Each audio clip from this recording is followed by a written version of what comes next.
Welcome to my vlog.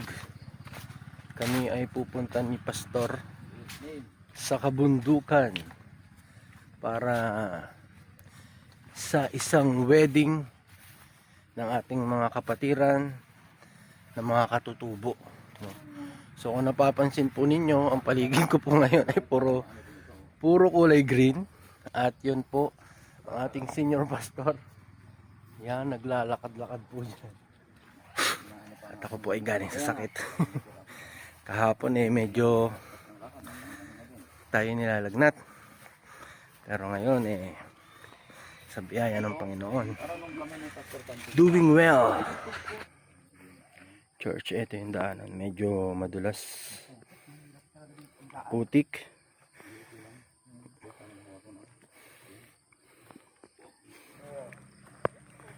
Yan church, tatawid tayo ng medyo maliit na ilog o sapa. Hindi ba? Mailat parang dulag-dulag. Nagdulag. Okay lang, okay lang.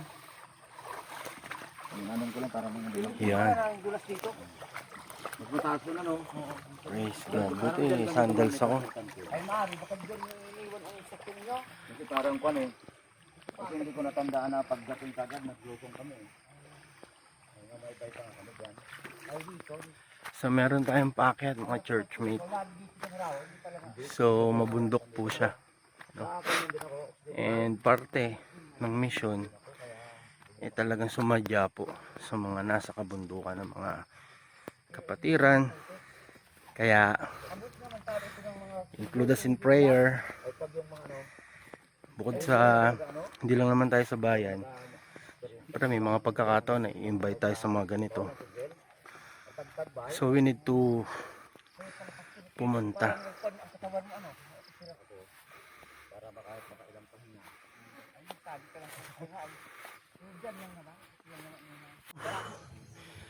Medyo iniingal. Medyo sinusumpong tayo ng ating hika kahapon pa. And praise God, nakahanap ako ng gamot, nakabili. And praise God na gumaling at bumuti ang pakiramdam, nawala yung lagnat. And thank God sa mga blessing, no? Actually nakakayak pag inisip ko yung blessing na yun. Akit ulit tayo mga churchmate, no? Medyo konting tarik ulito, pero kakayanin yan sa biyaya ng Panginoon. At pagdating namin daw dun sa taas, tanaw na yung mga kabahayan. Kasama natin si Lord at siya ang ating lakas. Yan, mula dito sa kinakatayon ko ng mga churchmate, nadidinig na yung tugtog mula sa simbahan. Kaya medyo nag-voice record lang tayo. At yun yung nakikita nyo puti, yun yung simbahan kung saan kami pupunta. At yung gaganapin ang isang kasalang Kristiyano. Ito nga, tuloy-tuloy ang aming paglalakad. Kung makikita ninyo, ang napakasimple pero napakagandang simbahan.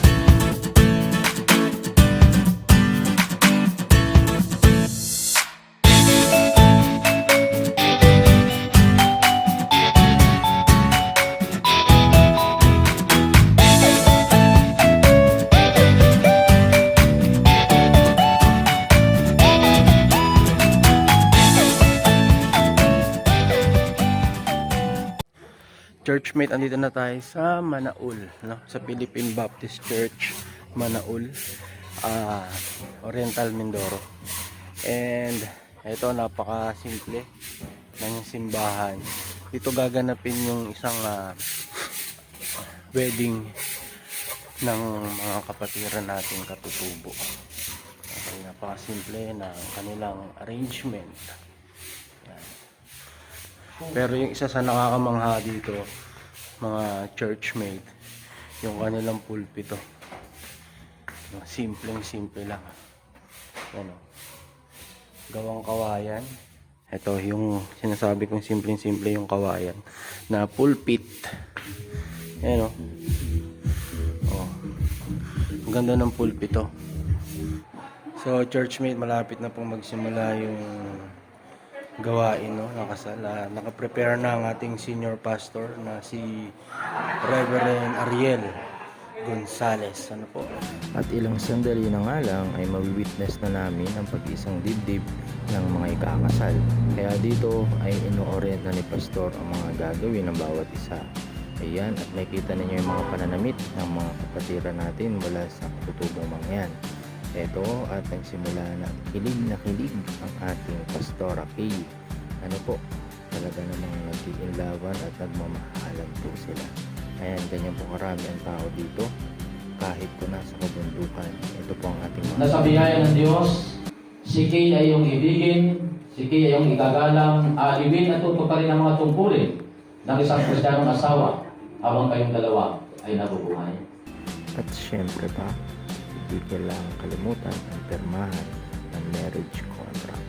Totally sealed, churchmate. Mga kapatid, mga magulang, mga ninong at ninang, at sa lahat kong nandito ngayong umaga, buong karangalan kong ipinapakilala sa inyong lahat ang bagong kasal na si Ginoong J. at Ginang K. Villegas Ihoy ay mag-asawa na. Batiin po natin sila sa pamagitan ng ating pong pagpapalakpak. Pagkatapos nga ng seremonya ng pagkakasal at madeklara na sila bilang mag-asawa, ay dumako naman tayo sa pagbibigay ng mga regalo ng mga ninong at ninang at syempre yung mga gusto magbigay ng kanilang kaloob o pagbibigay regalo. Kahit hindi ka ninong o ninang, pwede. Hindi tayo magpapahuli. Chibuga na. Napakasimple ng mga handa pero alam nyo, may lechon dyan. At balita ko, native na pork. Hindi rin naman pwedeng wala tayong larawan kasama ang bagong kasal. Mabuhay ang bagong kasal. Tapos na yung kasalan at may kasama akong pinakapoging pastor. Yun, oh.